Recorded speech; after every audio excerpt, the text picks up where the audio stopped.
Allah Subhanahu wa taala berfirman, "Innaka la tahdi man ahbabta walakin Allah yahdi man yasha wa huwa a'lamu bil muhtadin." Sesungguhnya kata Allah, "Innaka la tahdi." Ya Muhammad, engkau tidak bisa memberikan petunjuk, tidak bisa memberikan hidayah. Walakin Allah yahdi man yasha. Akan tetapi yang memberikan hidayah hanyalah siapa? Allah. Kepada siapa? Wa huwa a'lamu bil muhtadin. Kepada hamba-hamba yang Allah Subhanahu wa taala kehendaki. Bahkan di dalam riwayat dikatakan, "Innallaha yu'tid dunya man yuhib wa man la yuhib, wa la yu'tid dina illa man yuhib."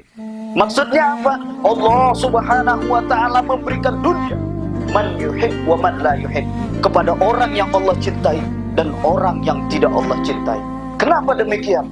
Karena dunia tidak ada nilainya di sisi Allah Subhanahu wa taala. Wala yu'tid dina illa man yuhib.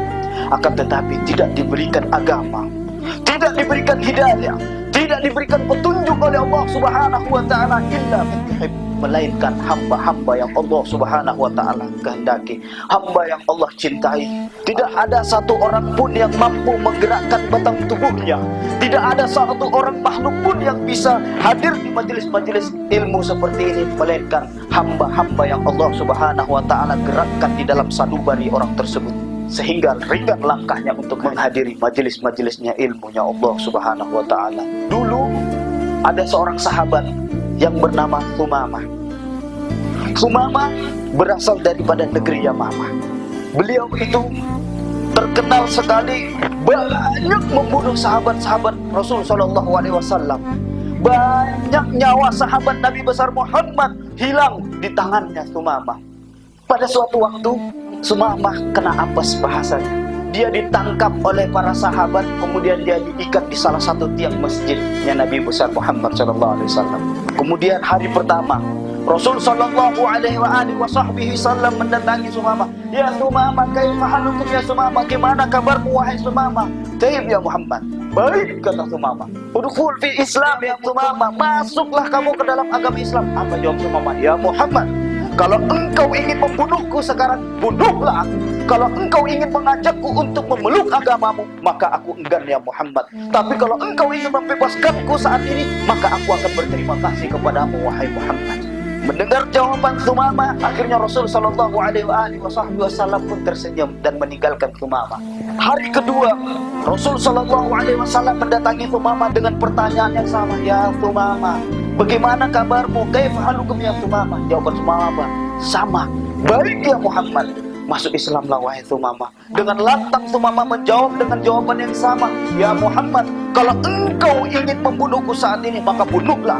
Kalau engkau ingin mengajakku untuk memeluk agamamu, maka aku enggan ya Muhammad. Tapi kalau engkau ingin membebaskanku saat ini, maka aku akan mengucapkan terima kasih yang sebesar-besarnya kepadamu Muhammad.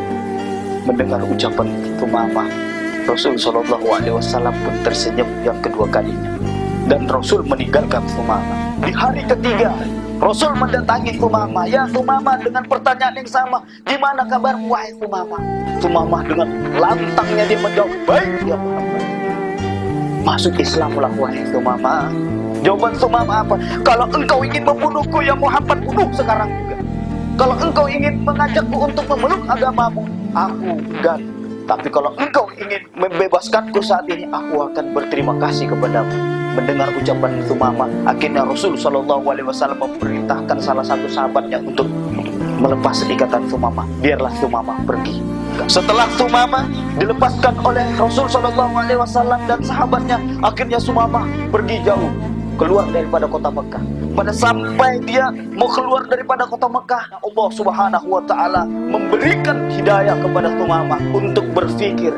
Thumamah berpikir di dalam hatinya, luar biasa Muhammad. Kalau dia ingin membunuhku pada hari itu, maka dia bisa. Padahal saya sudah banyak membunuh daripada sahabat-sahabatnya Muhammad. Itu Thumamah berkata di dalam hatinya. Luar biasa akhlaknya Muhammad. Akhirnya Thumamah pun kembali mendatangi Muhammad. Wahai Muhammad, dulu tidak ada kota yang paling aku benci di dunia ini melainkan kotamu ya Muhammad.